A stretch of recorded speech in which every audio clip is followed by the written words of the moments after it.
Welcome back to TakeApart. You wanna shoot a video or photos like this? You need this guy.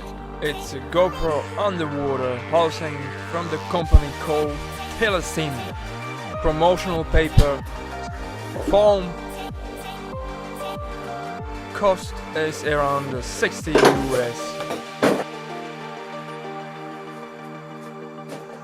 The multi-spinner arm bracket.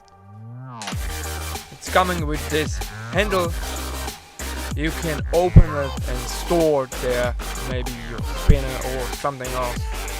Remove the lens protector and the back clear door protector.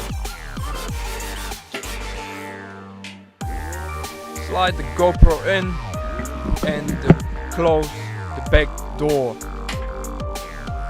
You are ready to shoot. A link for this product will be in the description.